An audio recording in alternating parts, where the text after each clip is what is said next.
Buenas tardes. Hoy tenemos por aquí a Maite Larrauri, una persona que yo tenía muchas ganas de escuchar. La voy a presentar brevemente.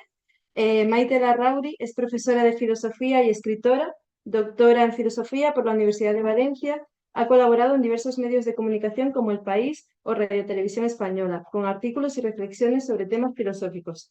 También es autora de la colección divulgativa de Filosofía para Profanos y hoy está aquí para impartir la charla Cómo se constituyen los objetos históricos, la sexualidad según Michel Foucault.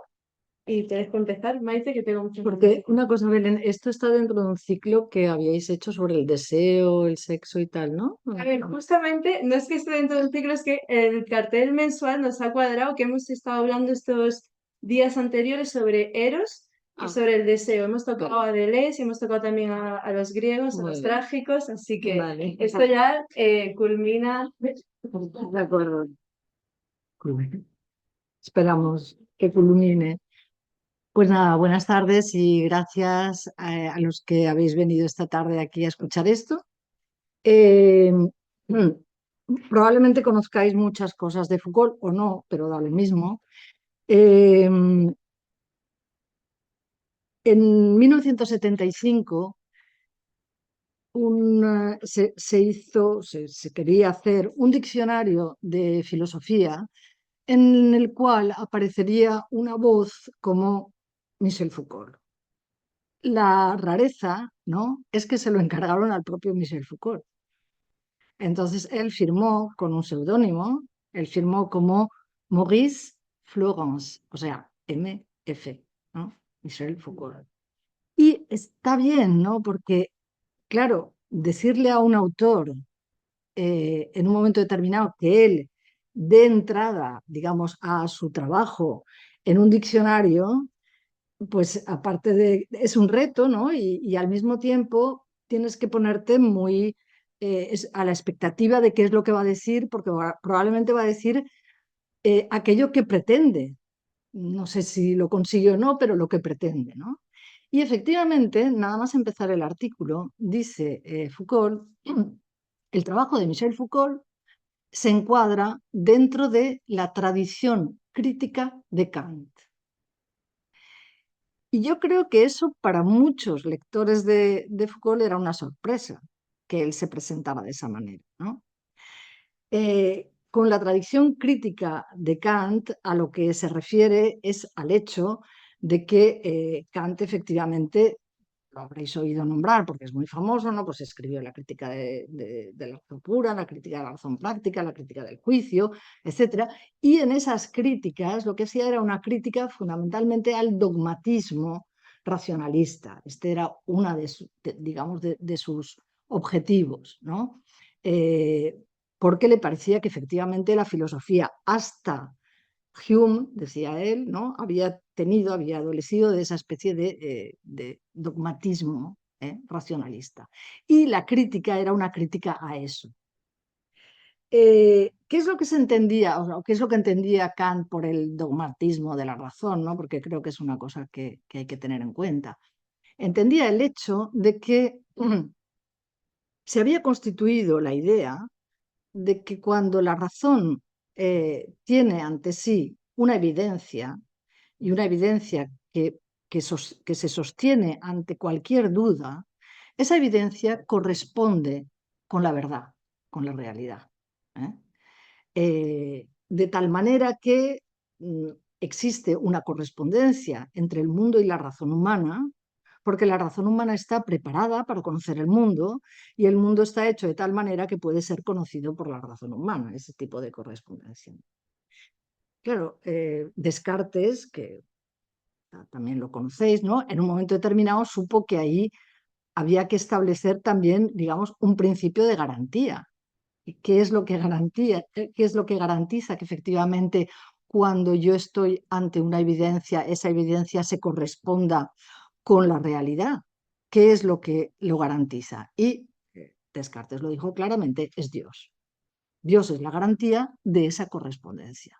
Con lo cual, claro, ahí tenéis servido el dogmatismo. O sea, el dogmatismo de la razón es pensar que existe una garantía exterior a la propia razón, que es Dios, que es la que coordina, por así decirlo, lo que después Leibniz llamó los dos relojes, el reloj de la razón y el reloj del mundo, están coordinados, ¿no? Y cuando se ponen los dos en marcha, los dos coinciden. Claro, da una centralidad al ser humano absoluta, ¿no? O sea, el ser humano es el rey de la creación, efectivamente, porque está ahí y porque el mundo ha sido puesto ahí para ser conocido. Kant dio un paso y dijo, no, el conocimiento tiene condiciones, el conocimiento está limitado. Ahí es donde está el aspecto de la crítica, ¿no? Y esas condiciones, esas limitaciones, significan que no todo se puede conocer, que esa totalidad, ¿no? Esa evidencia por la cual se quería, el dogmatismo hacía alusión, ¿no? La razón no puede conocerlo todo, porque justamente la razón está sometida a determinadas condiciones o límites. Eso se entiende muy fácilmente, lo podemos entender todos nosotros porque sabemos, por ejemplo, que los aparatos del conocimiento que, por así decir, tenemos, ¿no? Están limitados. Es un ejemplo que se le puede explicar a un niño pequeño. Por ejemplo, no sé, la gama de colores. O sea, yo no puedo decir que en el mundo existen los colores que yo veo. Yo lo que puedo decir es que yo tengo un aparato visual, ¿no? Unos ojos que capturan en esa secuencia, ¿no? Lo que va del blanco al negro y que entonces pues, todos esos colores son los que entran en el campo visual, en el umbral visual. Pero de la misma manera, también aludiendo a los ojos, pues sabemos perfectamente que yo veo así, que si me pongo un microscopio veré cosas de esta mesa que no ven mis ojos. Por tanto, es evidente que mis ojos son un condicionante a la hora de conocer el mundo. Y como hay condicionantes de lo que llamaba Kant la sensibilidad, existen condicionantes también del entendimiento. O sea, el entendimiento humano también tiene formas de conceptualizar que son condicionantes. Y entonces todo lo que entra en ellas, del mismo modo que todo lo que entra de colores o de sonidos, por ejemplo, etcétera, tienen umbrales, tienen límites, y que entonces eso es lo que conocemos, lo que entra dentro de los límites. Vale. Bien, a esos límites los llamó Kant, y ya dejo Kant, no os asustéis, que voy a llegar a Foucault, los llamó a priori, el a priori del conocimiento. ¿No? Y a priori es esto, ¿no? O sea, condiciones que antes del conocimiento, ¿no? Permiten el conocimiento. Es como si fueran casillas vacías, o sea, como si yo tuviera una especie de casillero vacío y luego fuera ahí. Pues bien, Foucault va a escribir y va a dar un concepto que tanto tiene razón al decir que su trabajo se enmarca dentro de la tradición crítica de Kant, va a hablar del a priori histórico y le va a añadir ese histórico a priori, con lo cual es como si diera una vuelta de tuerca más. Es decir, que hasta ahí había llegado Kant, él sigue apretando la tuerca, ¿no? Y entonces va a hablar de un condicionante que no solamente es condicionante de la razón humana, sino que va a hablar de condicionantes que tienen que ver con las culturas humanas, las distintas culturas humanas, ¿no? Yo voy a leeros un párrafo, he traído dos o tres cosas para leer de Foucault que vale la pena no tener en cuenta. El párrafo con el que comienza el libro que lo lanzó a la fama, y que fue un libro que se titula Las palabras y las cosas. Un libro con un título completamente irónico, porque si de algo no habla, ese libro es ni de palabras ni de cosas. Pero así es como se titula el libro y tiene su sentido, que lo veremos después. El libro comienza así, dice Foucault. Este libro nace a partir de un texto de Borges. Ya, vale, no está mal. A partir de la risa que leyéndolo sacude todas las familiaridades del pensamiento, de nuestro pensamiento, del de nuestra época y nuestra geografía, haciendo tambalearse todas las superficies ordenadas y todos los planos en los que, para nosotros, la abundancia de los seres se presentan sabiamente, e inquieta y hace vacilar nuestra práctica milenaria de lo mismo y lo otro. Este texto cita una cierta enciclopedia china en la que se dice, y ahora comillas porque es el texto de Borges, la enciclopedia china dice que los animales se dividen en A, pertenecientes al emperador, B, embalsamados, C, domesticados, E, cochinillos, E, sirenas, F, fabulosos, G, perros sueltos, H, incluidos en la presente clasificación, I, que se agitan como locos, J, innumerables, K, dibujados con un pincel finísimo de pelos de camello, L, etcétera, M, que acaban de romper el jarrón, N, que de lejos parecen moscas. Ese es el texto de Borges. Y dice Foucault, ante la maravilla de esta taxonomía, a lo que se llega de un salto, lo que gracias a esta fábula se nos indica como el encanto exótico de otro pensamiento. Es el límite del nuestro, la imposibilidad desnuda de pensar esto. Y es así como empieza, ¿no? Por lo tanto, empieza, por supuesto que es un texto, es una fábula, etcétera, todo lo que queramos, ¿no? Pero empieza planteando que puede existir una clasificación que ni de lejos, ¿no? Luego dirá, a lo mejor en China se enteran, ¿no? A lo mejor en China lo saben, pero desde luego nosotros, o sea, con esta clasificación no podemos hacer nada, ¿no? Por tanto, para nosotros es un límite absoluto. No entendemos nada, o sea, nos puede hacer reír, pero es un límite absoluto, ¿no? Es imposible, la imposibilidad desnuda de pensar esto. Yo no puedo pensar esto, ¿no? Ya, vale. Bien, Foucault empieza con ese texto y luego va a desarrollar el libro y diciendo, o sea, intentando entender qué es eso del a priori histórico, ¿no?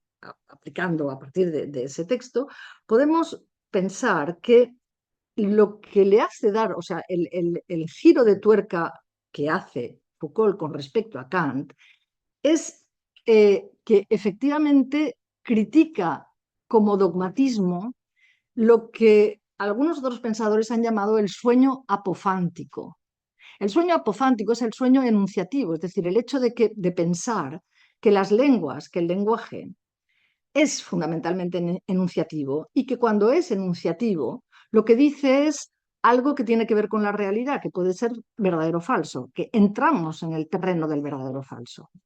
Porque claro, si pensamos que el a priori es histórico y que el ser humano, de acuerdo, tendrá unas limitaciones visuales y unas limitaciones conceptuales sin duda, pero además esas limitaciones son históricas y geográficas, como él señala aquí, esas históricos y geográficas lo tenemos que remitir a algo. ¿Qué es lo que hace que geográficamente, ¿no?, esas limitaciones existan?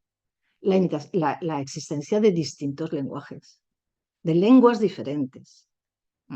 Tanto en la geografía como en la historia, puesto que la lengua no ha permanecido, digamos, única y la misma durante los siglos de los siglos, ¿no? Por tanto, despertar del sueño dogmático apofántico significa señalar que quizá esa idea que se ha tenido durante siglos, que ha tenido durante siglos Occidente, de que existen las palabras y las cosas, no está tan claro. Que no existen las palabras y las cosas. Que probablemente, además, en el orden en el que nuestro sentido común las propone, que es primero están las cosas y después están las palabras, primero está la realidad y luego está la traducción de esa realidad en el lenguaje, eso quizá no es así de claro. Y si no es así de claro, tenemos una vía de entrada para entender que existe una limitación del conocimiento que va más allá de ese aparato de la sensibilidad y del entendimiento del que hablaba antes, ¿no? Esto es lo que, claro, Foucault entra a escribir en un momento en el que en la filosofía, no tenéis por qué saberlo porque no tenéis por qué ser filósofos escuchando esto, ¿no? Pero cuando en la filosofía entra lo que se ha conocido como el giro lingüístico. Y el giro lingüístico es exactamente poner el foco de atención en el lenguaje, cosa que no se había hecho nunca o casi nunca, o se había hecho de formas muy tangenciales. Es decir, el lenguaje aparecía siempre como el cristal a través del cual veo el mundo, pero el cristal no lo veo.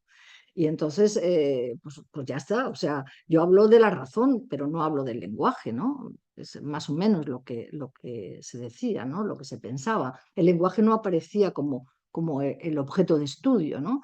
Pero efectivamente, a partir de finales del siglo XIX, el lenguaje se coloca en una posición central y el lenguaje va a ser interrogado, analizado, etcétera, desde distintos puntos de la filosofía occidental, uno de los cuales ha sido toda la tradición de la filosofía analítica, que ciertamente es una filosofía que está basada en el análisis del lenguaje.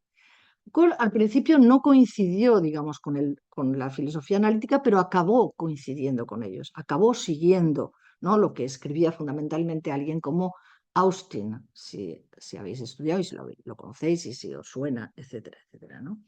Que lo que hace es decir el lenguaje, o sea, no se puede decir las palabras y las cosas justamente porque las palabras hacen algo más que hablar. O sea, cuando hablamos, no hablamos solo, ¿no? Hacemos otras cosas. Y esas otras cosas que hacemos son además fundamentales. Luego, además, a eso se le va a dar la vuelta y se va a decir, no, es que hablar es hacer. Entonces ya no es que se haga hablar y hacer, no es que hablar entra en el campo de lo que habréis oído nombrar, porque últimamente se nombra mucho, de la performatividad. El lenguaje es performativo, significa eso, el lenguaje hace, ¿vale? Pero eso ha sido una corriente que empezó a finales del siglo XIX, principios del XX, y que se prolongó, ¿no? Yo quería terminar esta reflexión para que enmarcarais, ¿no?, lo que plantea Foucault, con una cita de Nietzsche que me gusta mucho, que se la dedico a mi amiga Corina, que está aquí, que dice lo siguiente. Dice, seguimos creyendo en Dios porque seguimos creyendo en la gramática.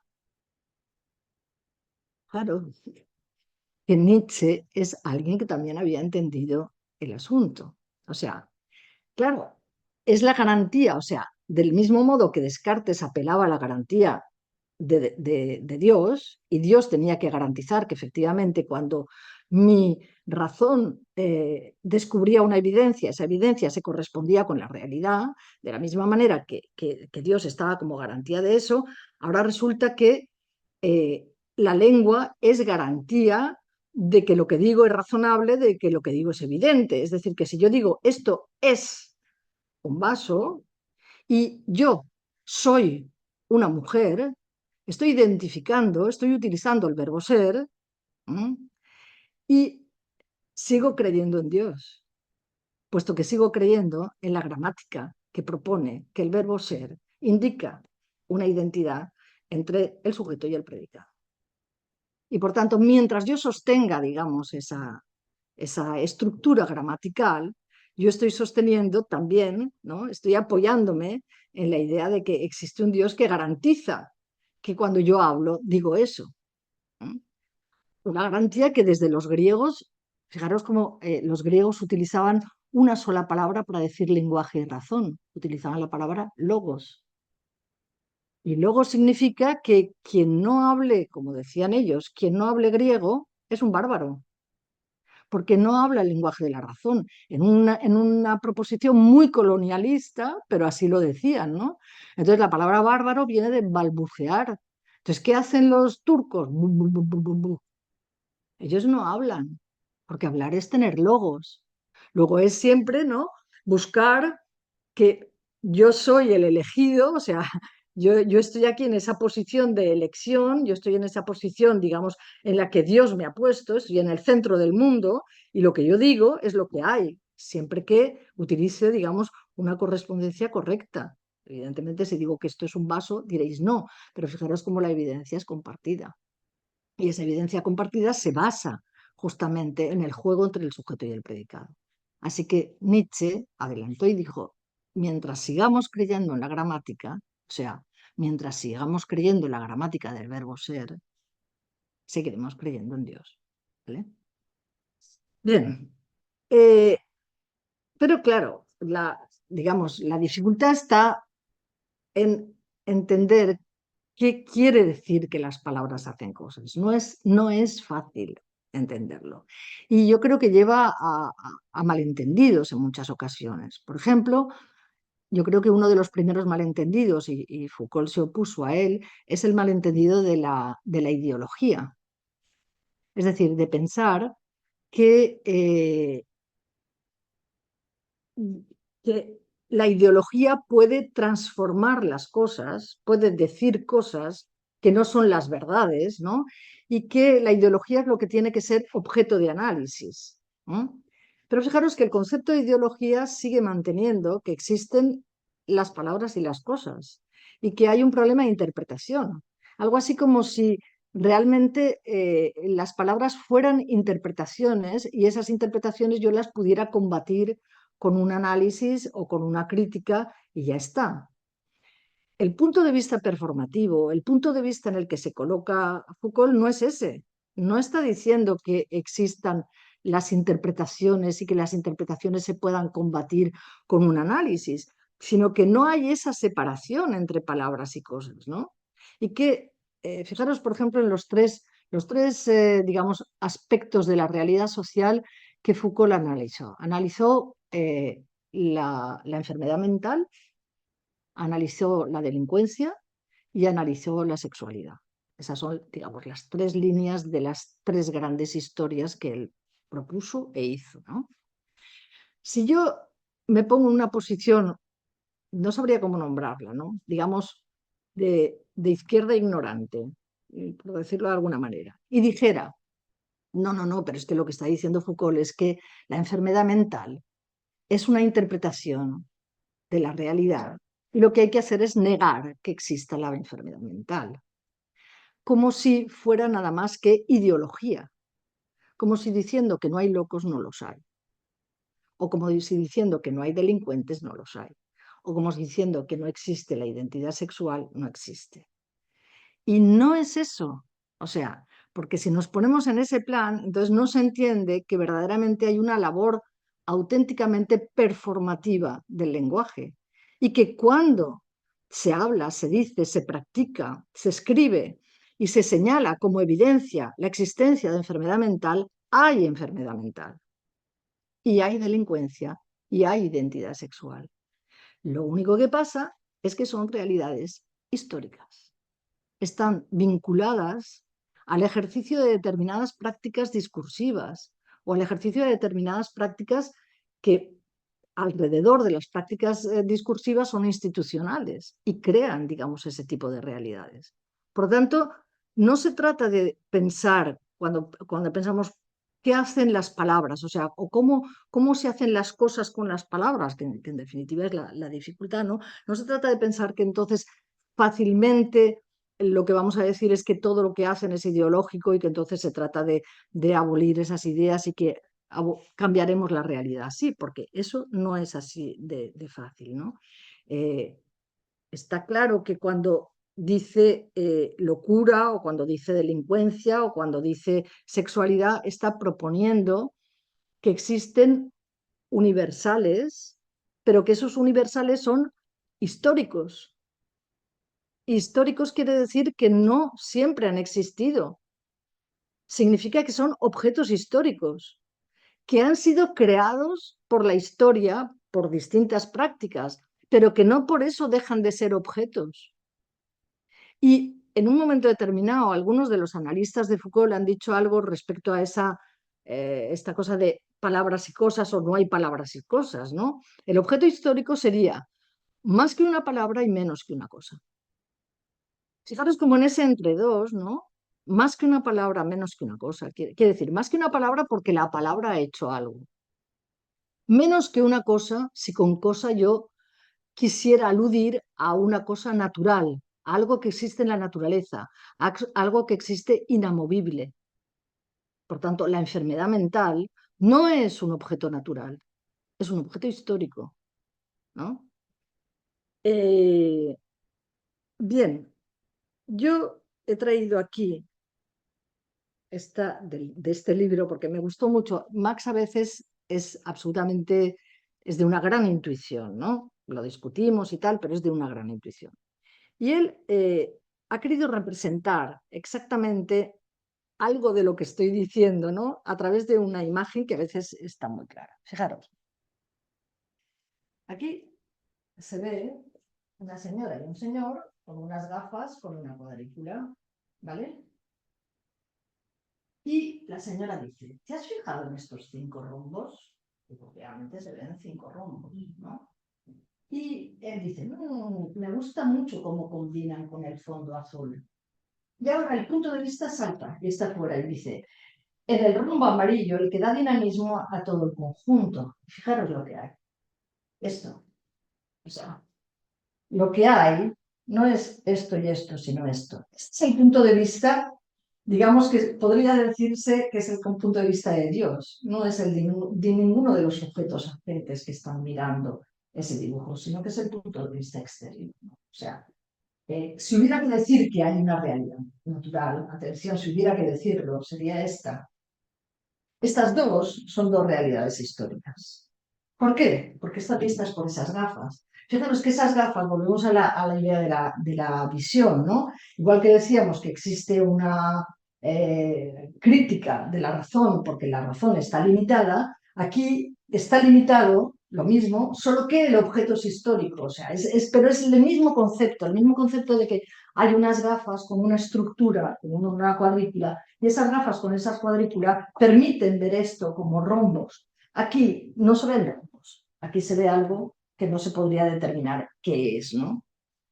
Me parece que la imagen es intuitiva, es clara, ¿no? Porque propone algo que permite entender este lío, ¿no? Entre las palabras y las cosas que son los objetos históricos, etcétera, etcétera. Y no os preocupéis que llegaremos a sexualidad, ¿eh? Como ejemplo, no es que me olvido. Y es lo siguiente, hay quien ha entendido que quizá para distinguir lo que está proponiendo Foucault se podría distinguir entre realidad primera y realidad segunda en un lenguaje totalmente aristotélico, pero ofrece estas dos. O como si dijéramos materia prima, materia formada. Y estuviera diciendo algo así como, existen comportamientos, gestos, costumbres, actitudes, ¿no? Que forman la materia prima del comportamiento humano en un momento determinado. Pero históricamente esos comportamientos han sido performados o formados a través de los discursos y a través de las instituciones como una realidad histórica. Pensado, por ejemplo, en la enfermedad mental. En la enfermedad mental, ¿qué es lo que está diciendo Foucault? Foucault está diciendo que la enfermedad mental no es ahistórica, no es eterna, que a través de las culturas no hay enfermedad mental siempre, como no hay delincuencia siempre, como no hay, atentos, sexualidad siempre, que llegaremos, sino que es una realidad histórica, fruto de esa combinación entre palabras y comportamientos. Pero eso quiere decir que no se puede reconocer la enfermedad mental en otras sociedades, en otra geografía o en otro momento histórico. Efectivamente, eso es lo que quiere decir, que no se puede reconocer, que no lo reconocería que alguien, un habitante de la estrella Sirio, ¿no? Como decía Voltaire, si llegara a este planeta, vería que todos somos un poco diferentes, ¿no? Que hay algunos más, sales a la calle y puedes decir quién tiene una enfermedad mental, quién está un poco chaveta, quién está, pues hay comportamientos de todo tipo. Y entonces, ¿qué vería un observador de Sirio? Pues vería cosas, bueno, pues que este es diferente de esta, que este ahí se viste así, este se pone un peluquín así, ahora sale uno con unos ricitos aquí y un sombrero hongo ahí, ahora otra se quita no sé, y se pone una peluca y tú dices, bueno, ¿y esto qué es? O sea, son comportamientos diferentes, pero no vería locos. Para ver enfermos mentales hace falta una cultura, hace falta un discurso, hace falta unas instituciones que encuadran esos comportamientos y los traducen en eso. Fijaros que entonces se entiende esto de que la locura es más que una palabra y menos que una cosa, porque no siempre, no es una cosa natural, no existe a través de los siglos. El problema de las historias que ha escrito Foucault es que cuando tú dices historia de la sexualidad, cualquiera entiende que lo que ha escrito es una historia de la sexualidad a través de los siglos. Falso como la cara de Judas. No es verdad. No es eso lo que ha escrito. Y que si escribe la historia de la locura, escribe la historia de la locura a través de los siglos. No, porque no existe la locura a través de los siglos. No existe la sexualidad a través de los siglos. Lo que escribe cuando escribe historia de es el momento de aparición. ¿Cuándo aparece? ¿A qué condiciones está sujeto esa aparición? Por tanto, es siempre en la tradición crítica de Kant, o sea, ¿en qué momento aparece? ¿Por qué la locura aparece en el siglo XII, XIII? ¿Por qué la delincuencia aparece en el siglo, finales del siglo XVIII, más o menos? ¿Por qué aparece la delincuencia junto con las cárceles, junto con las instituciones, etcétera? ¿Por qué la sexualidad se ha interrogado de esa manera desde las posiciones del cristianismo? ¿Por qué es coetánea, digamos, al crecimiento del cristianismo, al crecimiento de las encíclicas, del confesionario, etcétera, etcétera? O sea, ¿por qué ahí y no en la India, donde no existe el cristianismo? Y entonces quizá no exista la sexualidad, ¿vale? Claro, al mismo tiempo cualquiera puede decir, hombre, pero eso quiere decir que entonces dejamos de pensar en eso, dejamos de decir esa palabra, dejamos y desaparece. No, no, porque las realidades han sido preformadas y existen, son consistentes, no consistentes como la naturaleza, pero sí consistentes como un objeto histórico, hasta tal punto que determinan nuestras propias evidencias. Y es muy difícil analizarlas cuando estamos viviendo en ellas. Es fácil, en las historias que escribió Foucault, es fácil, relativamente fácil, entender, por ejemplo, la historia de la locura, porque él marca un momento de nacimiento donde tú ves que efectivamente ahí hubo un giro, ¿no?, de las cosas, y al mismo tiempo tú vas viendo que ese giro o algo parecido ha sucedido también en la actualidad, con todo lo que se ha entendido como la antipsiquiatría, etcétera, etcétera. Entonces tú ves esos dos polos, ¿no? Y empiezas a entender, pues, bueno, lo sabéis, ¿no?, que los manicomios ya no son lo que eran, no, no se trata de la misma manera, no se persigue de la misma manera, etcétera. Con la delincuencia es más difícil, pero claro, al mismo tiempo uno puede analizar que con la sexualidad es muy difícil. Y ahora lo veremos en el ejemplo, que es muchísimo más difícil de entender, ¿no? Ese malentendido hace que, bien, que claramente todo el mundo piense, pues eso, que Foucault ha hecho eso con la historia de la sexualidad. Yo quería poner un ejemplo. O sea, que todo esto ha sido, digamos, el prólogo al ejemplo que quiero poner y que os quiero proponer, porque al fin y al cabo nosotros estamos pillados en esa evidencia y por tanto podemos entender o intentar entender si realmente sexualidad o sexo es un universal antropológico de todos los tiempos o es solo un universal antropológico de nuestra cultura y de nuestro momento, aun cuando en este momento estemos aquí y sea difícil que nos desprendamos de él, ¿no? Lo voy a plantear a partir de un texto al que Foucault le dio publicidad y que es un texto sorprendente. Foucault trabajaba mucho en la Biblioteca Nacional y además trabajaba con archivos. No todos los historiadores trabajan con archivos, ¿no? Pero él sí, él trabajaba con... Y por tanto descubría cosas asombrosas, ¿no? Porque, claro, si tú eres muy listo, como era él, ¿no? Y tienes esa... Él decía que tenía sobre todo oído y que cuando leía es como si oyera una música que no acabara de ser la misma, ¿no? Y entonces leía los textos casi intentando recuperar esa música, ¿no? Por ejemplo, si tiene que escribir de la delincuencia, no se le ocurre ir a los tratados sobre delincuencia y tal, sino que, por ejemplo, se iba a leer los reglamentos de las cárceles y junto con los reglamentos de las cárceles los comparaba con los reglamentos de cualquier otra institución de encierro, por ejemplo, de un cuartel o de una escuela. Y veía si aquello rimaba, ¿no? Si había una rima entre un encierro y otro, y si de unas cosas se podía pasar a otras, y si realmente había habido ahí un elemento discursivo fundamental para establecer la cuestión de la delincuencia, ¿no? Por eso sus libros son altamente difíciles de entender, ¿no? Por este motivo, porque hace este tipo de cosas. De hecho, por ejemplo, él dice que en la sexualidad le sorprendió, dice que el momento en el que él pensó, no sabemos si es verdad, pero así lo dice, que quería escribir sobre la historia de la sexualidad, es porque un día estaba duchándose y estaba escuchando la radio, y en la radio, pues nada, había un señor al que le preguntaban por su vida. Y entonces el señor decía pues que no era feliz, que había tenido muchos problemas, problemas familiares, problemas laborales, y que las cosas no le iban bien, etcétera. Y el periodista le preguntaba, ¿pero y el sexo? O sea, ¿y usted, las relaciones personales, las relaciones sexuales?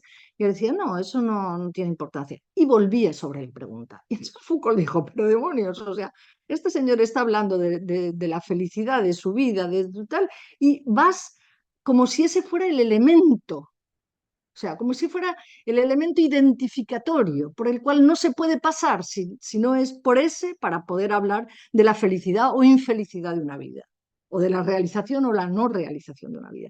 Entonces, esto le sonó, ¿no? Bueno, de la misma manera, él buscando, mirando, etcétera, etcétera, encontró un documento que es una autobiografía muy cortita, la podéis leer, está publicada, yo creo que igual aquí que tienen tantos libros la tienen también, que es la autobiografía de un hermafrodita, que se llama, firma con varios nombres, Esculin Bardin es uno, Alexine B es otro, y entonces cuenta la historia de su vida. Y la cuenta porque ha llegado un momento, que ahora llegaré a contároslo, ¿no? Cómo es, y ese momento, digamos, que es un momento definitivo de su vida, y además escribió eso y se suicidó. También os hago el spoiler de que el final termina mal, ¿no? Tenía 26 años y se suicidó. Es increíble leerlo, ¿eh? Yo os diría que vale la pena leerlo, ¿no? Foucault hizo una cosa también muy inteligente, muy en su modo de proceder, y es que publicó esto, o sea, lo sacó de la biblioteca, lo desempolvó, lo publicó y no hizo ningún prólogo y ningún comentario. Y dijo, ahí va, a ver qué decís. A ver qué decís, a ver si alguien dice algo. La sorpresa es que nadie dijo nada. Ni juristas, ni médicos, ni psicólogos abrieron la boca, ¿eh? Cuando él publicó esto en Estados Unidos, sí que lo prologó, ¿eh? Entonces vamos a ello. La historia que cuenta Esquilin Barbin es la historia de un humano, claro, que vamos por partes, o sea, no puedo decir una chica, aunque de entrada una chica, ¿no? Eh, cuya madre es limpiadora, es madre soltera, la niña no está siendo reconocida y tal, y como no sabe qué hacer con ella, la pone en una institución de monjitas. Tiene 7 años. Y entonces ella empieza a contar, ¿no? A partir de los 7 años, cómo se encontró en ese ambiente. Y entonces habla de la delicia de ese ambiente entre las monjas, lo amables que eran, lo cariñosas que eran, los besos que le daban, cómo se la sentaban en las rodillas, cómo la llenaban de atenciones y cómo ella además tenía un montón de compañeras, igual que ella, con las cuales pues jugaba, se iba al campo, tal, y luego va creciendo. Entonces, cuando tiene 12 años, como le gusta, sobre todo habla de una niña que le gusta, con la cual sale, porque tiene además una escritura, Julien Bardin, muy escolástica, muy de colegio francés, ¿no? Muy relamida, ¿no? Pero muy correcta, es bonito leerlo, ¿no? Y entonces, como sale con ella por el campo, las rosas, la primavera, en fin, hace toda una cosa tal, muy bonito, etcétera. Sigue creciendo. Y la cosa curiosa es que llega un momento en que tiene entre 16 y 17 años, eh, y ella cuenta que efectivamente pues que le salía pelo y que le salía pelo por el cuerpo, que tal, que que ella se lo quitaba, se lo cortaba con unas tijeras y tal, pero como dirá Foucault, es curiosísimo que nadie se alarmó. Nadie, o sea, nadie encontró que la diferencia personal de Esquilín Barbin era algo que hubiera que señalar de alguna forma, ¿no? No, sino que sencillamente ella pues tenía los rasgos que tenía y bueno, pues igual que las hay más guapas, más feas, más altas, más bajitas, más peludas o menos peludas, bueno, pues ella era una más y ya está. La cosa sigue adelante y efectivamente cuando ella hace, pero es una chica lista y tal, se pone como profesora, o sea, bueno, estamos hablando de 1850, ¿vale? Entonces, y Francia. Entonces ella se convierte en profesora y entonces se va a una institución de chicas a enseñar como profesora. Allí se lía, y esta vez se lía, con la hija de la dueña de esa institución, de ese colegio, que está contentísima de ver que su propia hija tiene una amiga íntima tan estupenda como ella. Y ellas dos, pues yo qué sé, pues tienen toda una... Y ella lo describe, ¿no? Cómo me acuesto con ella, las delicias de su cuerpo, cómo me apoyo por las noches, como tal, como cual, en fin. No es pornografía, es como una literatura, ¿no? Pues eso, con el morbo de la sentimentalidad y un poco de la sensualidad, etcétera, ¿no? Eh, en un momento determinado, no se le ocurrió otra cosa a esta pobre Hercule Barbin que hablar con un cura. Y entonces decir el tipo de relación que estaba manteniendo con esta chica. El cura se alarma, llama al médico del pueblo y ahí es cuando se lía. Se lía porque empiezan con análisis, etcétera, etcétera, y entonces empiezan a determinar que no están delante de una persona normal, que no es una chica, una mujer normal, sino que es algo de eso y que debería claramente admitir o reconocer que es del sexo que ha querido ocultar, es decir, que se trata de un hombre y no de una mujer y que por tanto lo que tiene que hacer es asumir la identidad de hombre, ¿no? Entonces la fuerzan de todo eso, por lo tanto, claro, sale de su vida, la arrancan de su vida, ¿no? Para convertirla supuestamente en una identidad de hombre y se suicida. Este es el plan, ¿no? Vale. Nadie dijo nada y fijaros cuál es el comentario de Foucault a este nadie dice nada y a lo que dice él. Primero se refiere al hecho de esa especie de reconocimiento al que se quiere someter a Hercule Barbin para que acepte o para que se reconozca cuál es el sexo al que pertenece, ¿no? Y entonces escribe Foucault, verdaderamente necesitamos un sexo verdadero con una constancia que alcanza el empecinamiento. Las sociedades occidentales modernas han respondido afirmativamente. Han hecho jugar obstinadamente esta cuestión del sexo verdadero en un orden de cosas en el que se podía imaginar que sólo contaran la realidad de los cuerpos y la intensidad de los placeres. O sea, que allí donde quizá lo único que tendría que haber existido es eso, los cuerpos y los placeres, no, o sea, el sexo al que perteneces, ¿no? Y sigue Foucault, dice, lo que ella evoca, es curioso porque ella, o sea, Hercule Barbin, cuando lo lees, como el francés admite el femenino y masculino claramente, ¿no? Pues entonces unas veces escribe en masculino y otras veces escribe en femenino, porque ya lo escribe desde la edad adulta, ¿no? Cuando ya le han dicho que es un hombre, que tiene que reconocer que es un hombre, etcétera, etcétera. Entonces, unas veces escribe en femenino y otras, pero Foucault mantiene ello. Lo que ella evoca de su pasado es el limbo feliz de una no identidad, que la vida en las sociedades cerradas, estrechas y cálidas paradójicamente protegía, en la que se posee la extraña felicidad, al mismo tiempo obligatoria y prohibida, de conocer solo un sexo. Y eso permite acoger las gradaciones, los reflejos, las penumbras, los coloridos cambiantes como lo más natural de su naturaleza. El otro sexo no está ahí con sus exigencias de reparto y de identidad, diciendo, y ahora sería lo que el otro sexo, si se plantara ahí, diría, si tú no eres tú exactamente, idénticamente, entonces eres yo.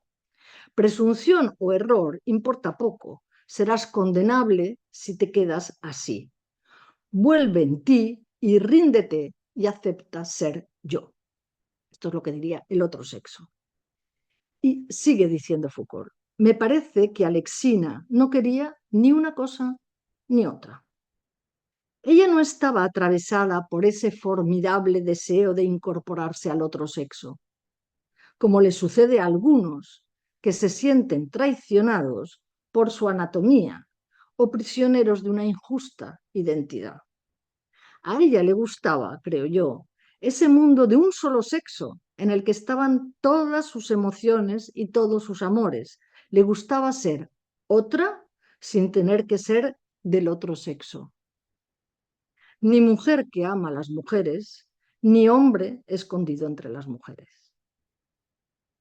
Claro, como le ha dado una vuelta completamente diferente. Y cómo esto que escribió Foucault en 1975 lo escribe también a partir de una realidad que él conoce de quienes cambian de sexo. ¿Vale? Y termina, ya digamos, apuntalando esta idea, ¿no? La mayor parte de las veces, los que cuentan su cambio de sexo pertenecen a un mundo fuertemente bisexual. El malestar de su identidad se traduce por el deseo de pasar al otro lado, del lado del sexo que desean tener o al que querrían pertenecer. Y, o sea, en la historia de Hercule Barbin, la intensa monosexualidad de la vida religiosa y escolar sirve como revelador de placeres tiernos que descubre y provoca la no identidad sexual cuando se extravía en medio de todos esos cuerpos parecidos. Muy bien, ¿no? Lo explicamos muy bien. Bien, y este fue, digamos, algo que nadie comentó en su momento, ¿no? Nadie dijo. Yo os propongo esto porque sé quiero decir, fijaros que esto lo escribieron en el 75, han pasado 50 años. En esos 50 años que han pasado, ¿no? Y que aquí hemos visto realidades y cosas, etcétera, y discusiones, y que conste antes de que si tomáis la palabra, la toméis, que no se trata de que discutamos la ley trans, ¿eh? Con la cual estoy completamente de acuerdo. No, no es eso, no es eso. ¿Eh? Es otra cosa. Es esto que dice aquí, si el mundo es fuertemente bisexual y que la bisexualidad del mundo no es un objeto ahistórico, es un objeto histórico. Y que por tanto quienes están en contra como quienes están a favor de los trans, de la no trans, de esto, de lo otro, etcétera, están en un mundo fuertemente bisexual, es decir, coinciden con unas gafas que son bisexuales, como en el ejemplo que os ponía de las gafas del dibujo de Max, ¿no? Que son fuertemente bisexuales porque estamos en este mundo, porque hablamos este lenguaje, ¿no? Porque performamos en la realidad la existencia de hombres, mujeres y trans. Pero es que el trans es aceptando la bisexualidad. Y insisto, no estoy entrando en la cuestión legal, no estoy entrando en la oposición o no de eso que no me interesa y además que estoy de acuerdo, que no es eso, ¿no? Es otra cosa. ¿Eh?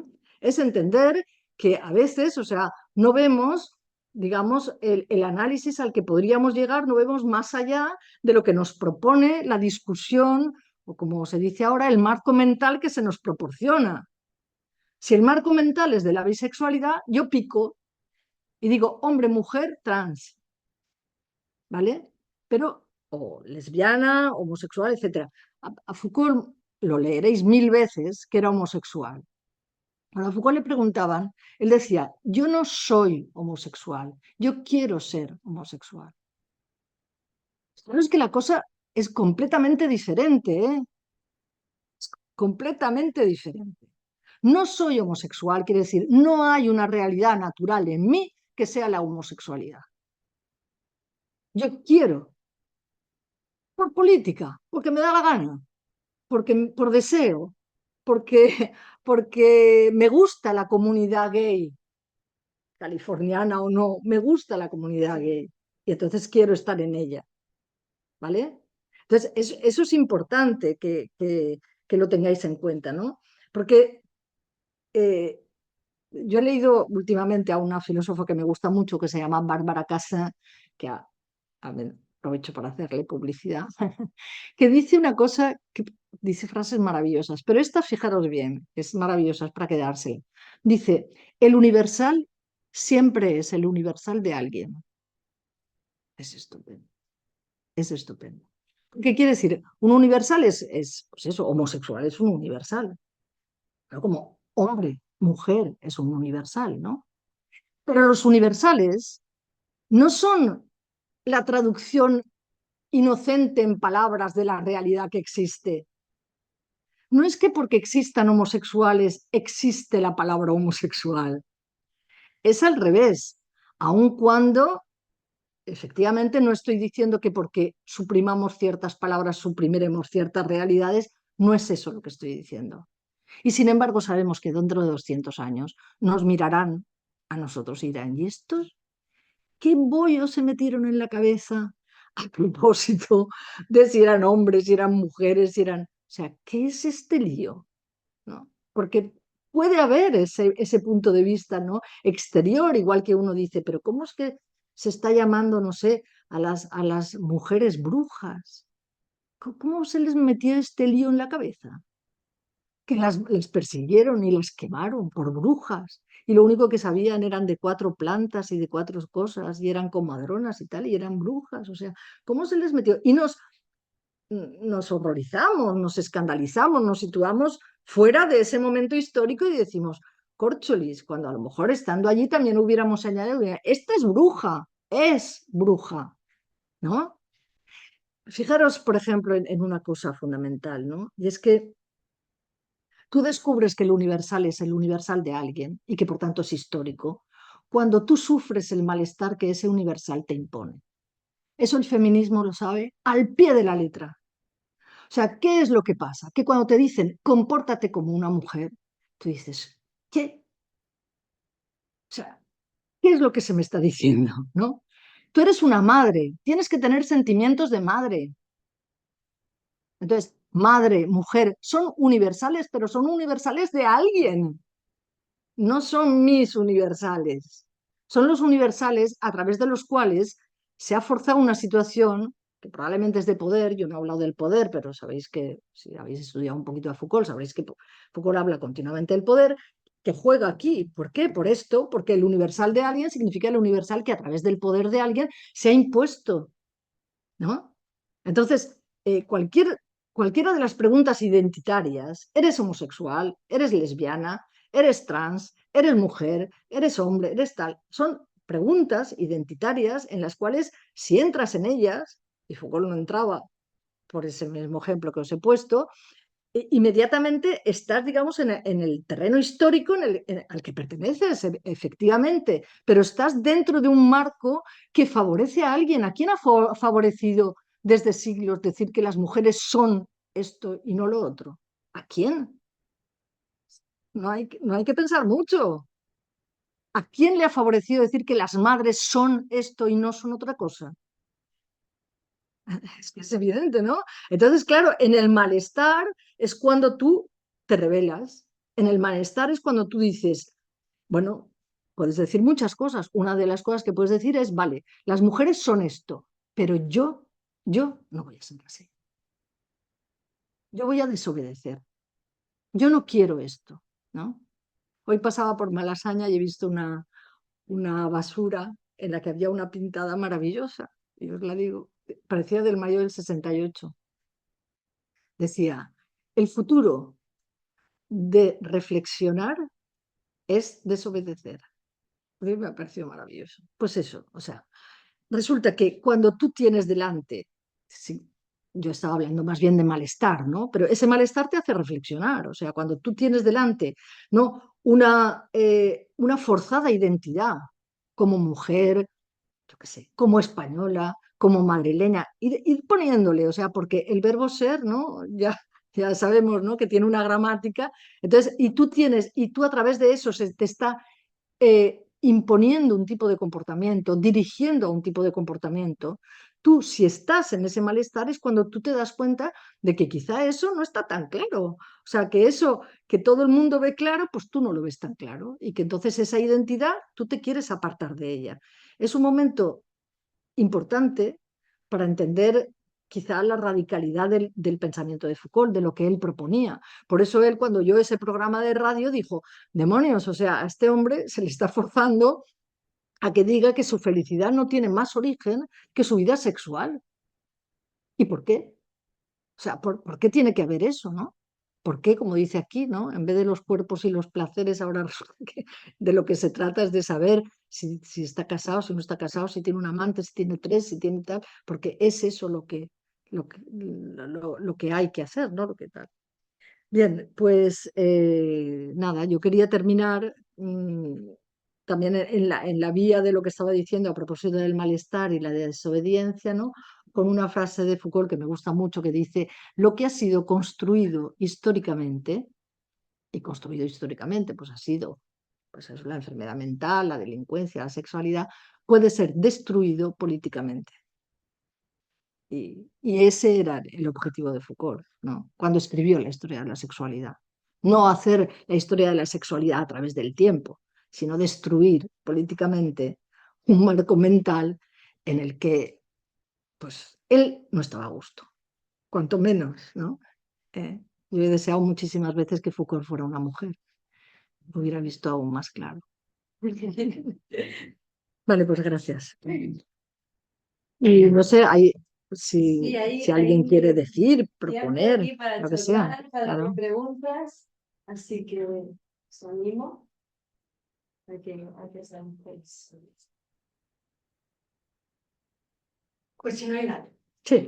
Michael, mira, ¿cómo crees que Foucault hoy? Porque yo creo que hoy en día se están produciendo unos cambios de paradigma que Foucault, tan atento siempre a las apariciones y al momento en que surge, o a los momentos en los que es posible enunciar una nueva realidad. ¿Cómo viviría hoy Foucault? Por un lado, todo el surgimiento esto de las personas no binarias, que evidentemente hay toda una generación aquí que está saliendo del discurso binormativo y que efectivamente es algo que hace, bueno, muy pocos años era casi impensable y todos nos hemos construido con esa reflexión. Hoy mismo por internet continuamente aparece hombre, mujer o una nueva casilla que pone ni hombre ni mujer, es decir, no, ninguna. Eso por un lado, que sería, bueno, lo que trata mucho Volve Preciado, ¿no? En Disforia Mundi, o sea, este surgimiento, esta disruptura que hay, por un lado, y luego por otro lado también, por ejemplo, con el tema de la locura, otro tema que trató un poco, con el tema del orgullo loco, por ejemplo. Dile. El orgullo loco, ¿no? De estas personas que desde la locura intentan como construirse como sujeto activo y no como objeto de la psiquiatría, sino realmente como sujetos y además orgullosos de serlo, ¿no? Por ejemplo, se me ocurre ahí en esas dos cosas. Habría que ver en el mundo de la delincuencia si se está produciendo. También. Que No, también hay cosas, también hay cosas. Pero, claro, siempre es difícil, vamos a ver, yo no contestaría qué es lo que Foucault diría, sino si hemos aprendido algo de Foucault como para contestar a esa situación. Entonces te digo lo que yo pienso, no lo que Foucault pensaría, no tengo ni idea. Yo creo que son dos cosas diferentes. Una son los elementos de resistencia, o sea, la resistencia se manifiesta como se puede manifestar. Entonces, mantener un discurso de bisexualidad o queer, si tú quieres, es un discurso de resistencia. es una oposición a tal. Entonces, como tal hay que entenderlo. Pero claro, no hay que entender que entonces está automáticamente fuera del análisis que él propone. Entre otras cosas, porque no se puede estar fuera. Es decir, porque lo que hoy son, o sea, si volvemos a Kant, a lo de las condiciones del conocimiento, o sea, siempre que haya conocimiento habrá condiciones del conocimiento.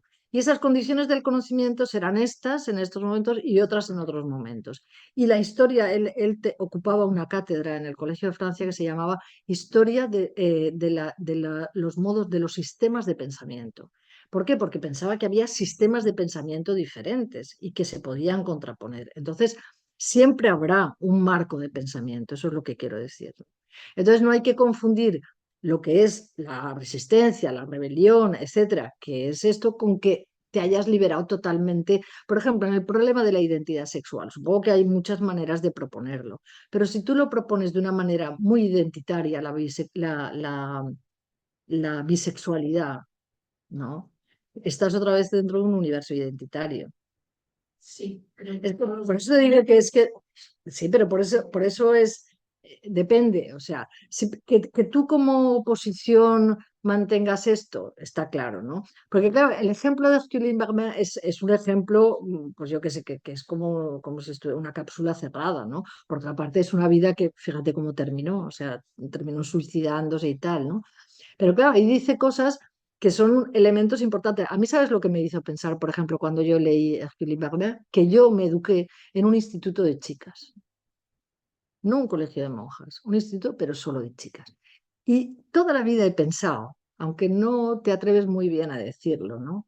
Que la libertad que yo tuve en mi adolescencia en un instituto de chicas no la han tenido, yo soy profesora de instituto, era profesora de instituto, no la han tenido mis alumnas en el instituto.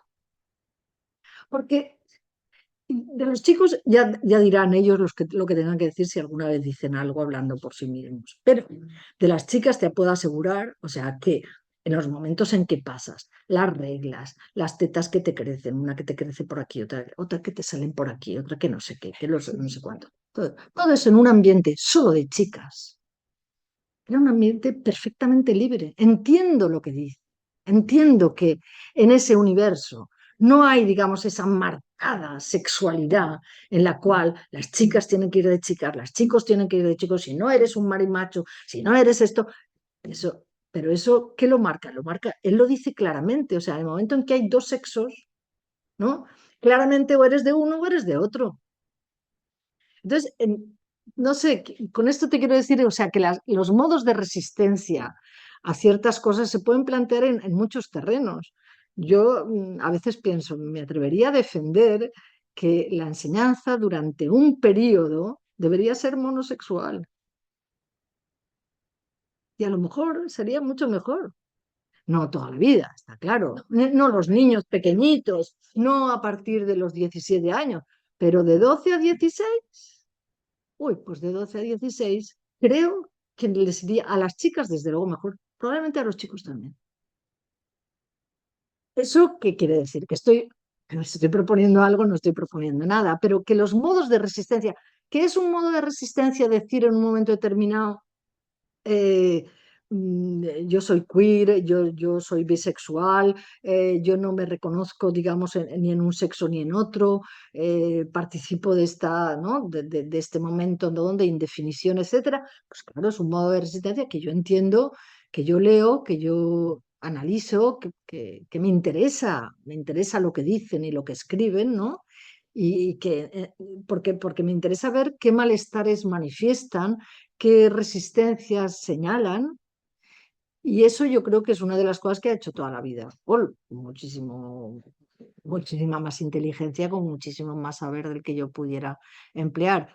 Pero no me gusta si eso se coloca ya en una especie de superación, digamos, de algunos elementos de esta sociedad, porque en realidad tú no la llegas a superar nunca, que vives aquí, porque vives en una evidencia de aquí, o sea, es lo que yo quiero decir. Yo tengo que hablar, por ejemplo, en castellano y tengo que hablar en un castellano comprensible, de lo contrario no estaríais aquí aguantando.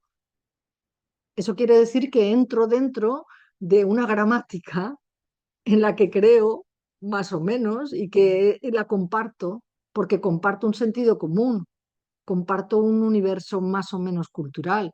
Ese comparto significa que yo pertenezco a esto.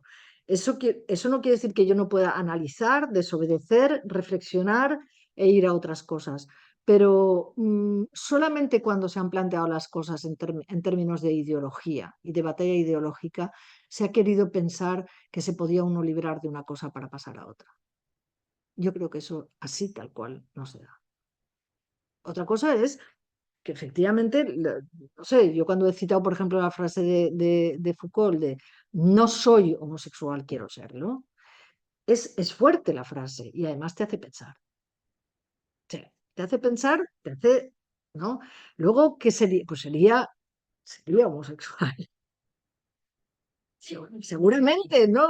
No sé cómo decirlo, o sea, sí, claro, pero al mismo tiempo él lo sería, en el sentido de que pues, llevaría la vida, digamos, de una cultura fundamentalmente gay, que se ha dicho tantas veces, ¿no? Que se iba a los pubs, que le gustaban los encuentros fortuitos, estas cosas muy de tío, que son de ellos, ¿no? Que van allí y tal, follan con el primero que ven y tal, lo que sea, me da igual, ¿no? De hecho, él se vino con el SIDA de California, claramente, ¿no? Y, bueno, pues, había ese tipo de promiscuidad al que llevaba el tipo de relaciones, tal. Entonces, pero en la frase que dice, no soy homosexual, está diciendo algo. Está diciendo, no, no quiero, ¿no? Que se me identifique con una realidad natural. Niego la existencia de una realidad natural en cuanto que estamos hablando de realidades antropológicas. No hay universales antropológicos, es así. O sea, no hay universales. Sí, sí los hay, perdón. Hay universales antropológicos, pero siempre son de alguien. Y no hay universales. Luego yo puedo utilizar el universal antropológico. Lo utilizamos todos. Yo puedo hacer una defensa de los derechos humanos hablando de Gaza. Y estoy haciendo una defensa de un universal antropológico. Estoy haciendo la defensa de que hay unos derechos humanos que tienen que ser respetados, o lo que sea, ¿no? Y hablo en términos de humanidad, hablo en términos de universalidad, ¿no? Pero los utilizo en ese campo, en ese ámbito, en ese momento, por una resistencia que quiero llevar a cabo. Eso no me impide en el momento de la reflexión pensar que efectivamente los universales antropológicos son aquellos en los que me encierra mi cultura, mi lenguaje, mis prácticas discursivas y que es difícil, por no decir que es imposible. Yo no puedo saltar totalmente fuera, ¿no? Gramsci decía una cosa con respecto a la política, con respecto al cambio a cambiar el mundo, decía, hay que cambiar el mundo con un pie fuera y un pie dentro. Pero tú no puedes saltar con los dos pies fuera, siempre tendrás un pie dentro. Y ese pie dentro que tienes siempre será porque hablas, porque piensas, porque te comunicas, porque compartes las evidencias con los que están a tu alrededor. Y un pie fuera, porque no estás dispuesta a compartirlas al mismo nivel de creencia, ¿no? En el que se comparte, ¿no? Y es interesante, es difícil y es interesante. A mí es donde me apasiona Paul, ¿no? En ese momento en el que él propone efectivamente que se puede estar dentro y fuera y que hay que buscar, digamos, ese... Deleuze escribió un libro muy bonito sobre Foucault cuando murió, muy bonito, y caracteriza la teoría de Foucault como un pliegue, y dice que el pliegue es el afuera del adentro. Entonces, en el afuera del adentro están, ¿no? Los dos puntos de vista, ¿no? No puedo hablar en una lengua que no me entiendan, no, porque crea además que hablando en la lengua que supuestamente inventara no caería en ninguno de los elementos de identidad, de universal, etcétera. Cree en los universales. Por ejemplo, él dice hay que mantener un escepticismo respecto a los universales. Escepticismo. El escepticismo es eso, no te creas del todo, ¿no? Que no te creas con el sentido común, digamos, más sentido común, pues que hay locos, no te lo creas. Eso no quiere decir que no los haya, eso no quiere decir que tal, pero no te lo creas de esa manera. O no te creas que hay delincuentes de esa manera. ¿Eh? Salta un poco, pon un poco un pie fuera, ¿no? porque además eso es lo que hace que cambien realidades que son profundamente injustas si quien las sufre como malestares. Claro, si tú estás contento con el mundo en el que vives y estás contento con lo que dices y estás contento con lo que ves, etcétera, etcétera, no hay posicionamiento político. En Foucault siempre ha habido un posicionamiento político. Sus opciones siempre han sido políticas. Siempre, siempre. Bueno. Oye, tú me has puesto con el hermafrodita. ¿Cómo terminó? Pues, ¿Qué pasó? Murió, se suicidó, porque no podía vivir, porque le sacaron de su vida, le amargaron la existencia, no le amargaron, le negaron la existencia. O sea, ella, desde los 7 años había estado primero en colegios de monjas, en residencias, o sea, colegios de monjas en el sentido de residencias, ¿no? De conventos, de habitaciones, etcétera, etcétera. Y había sido feliz, es que es lo que te describe, de verdad, es un librito que tiene 30 páginas, es que vale la pena comprarlo, ¿eh? Y entonces te hace esa descripción, no sé, de lo bien que se lo pasan. Es como casi como si leyeras, no sé, un Enid Blyton, pero un Enid Blyton sentimental, donde lo que hay es esa vida con las chicas y lo bien que se lo pasa y tal, y las caricias y meterse en la cama con la otra, pero todo eso no es que sea inocente, no es que sea inocente, pues es placentero, pero es un placentero, pues eso de tocarse, de tal, cosa que a las chicas nos ha gustado además siempre, ¿eh? Entre nosotras. Fuera de ninguna componente sexual nos ha gustado eso, no peinar, que te peinen, ¿no?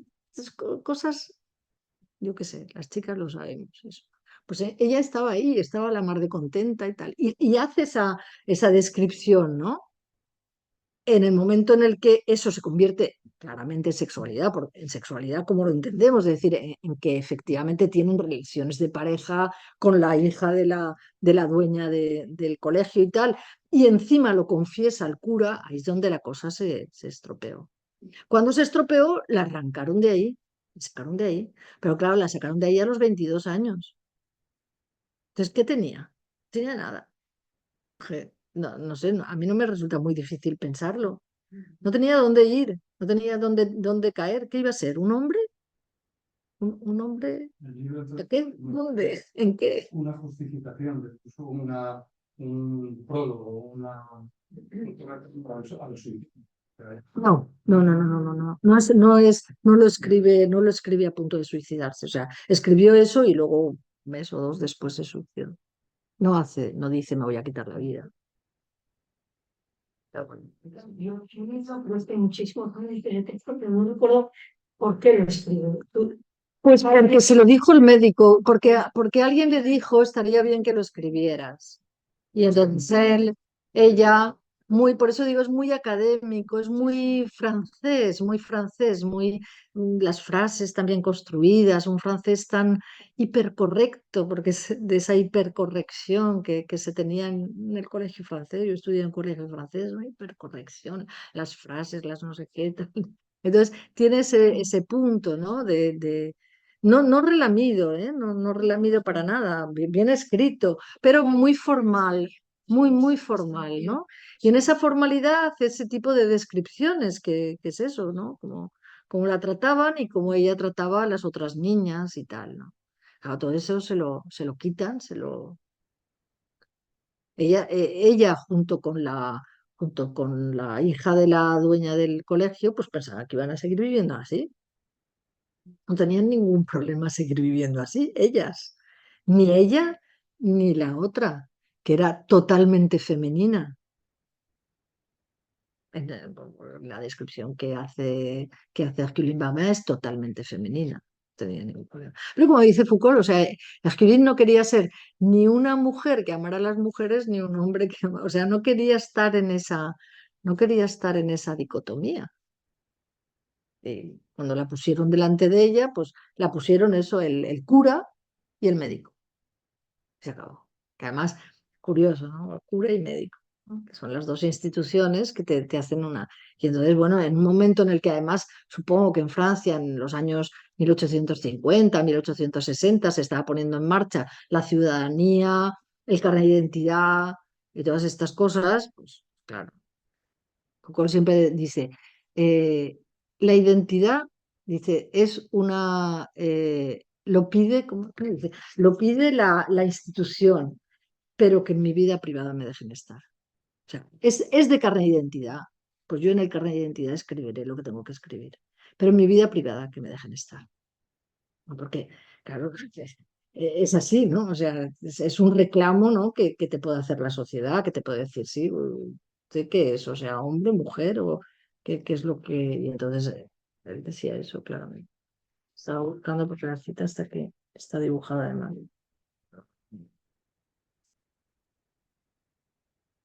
¿Qué más? ¿Algo más?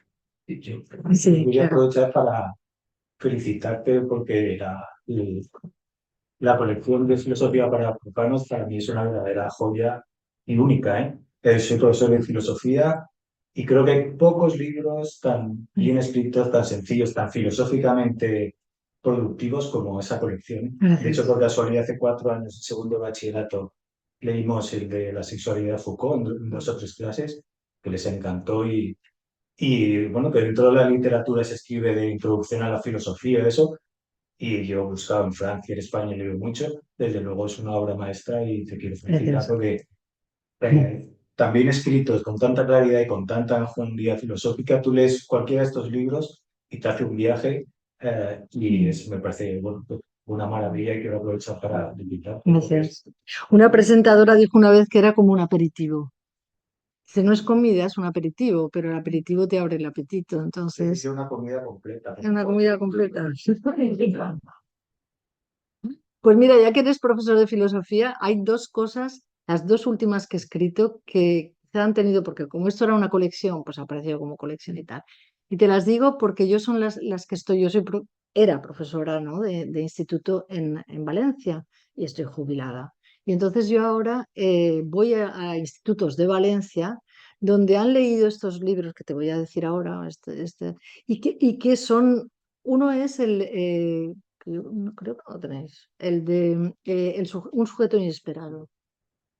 Ese que habla de filosofía y feminismo, ese se ha leído mucho en los institutos. Y dentro del Ministerio de Educación se nos encargó que hiciéramos una especie de escrito sobre... ellos habían hecho una, no sé, una colección que se llamaba ¿Cómo reclamar? Entonces se ponía reclamar la paz, reclamar el agua limpia, reclamar el aire, no sé qué. Era una cosa, era un proyecto del Ministerio de Educación. Y entonces me encargaron que hiciera uno que fuera sobre la filosofía. Yo no quise poner reclamar la filosofía como título, porque me parecía que entraba dentro de la polémica de reclamar más clases de filosofía y que entraban. Y entonces puse reclamar una vida filosófica. Y está libre, puedes pincharlo y puedes editarlo porque o sea, es de acceso libre y de reproducción libre. Y eso ha hecho que en algunos institutos, en Valencia al menos, lo han bajado, lo han puesto, son 30 páginas, creo, que se llama así.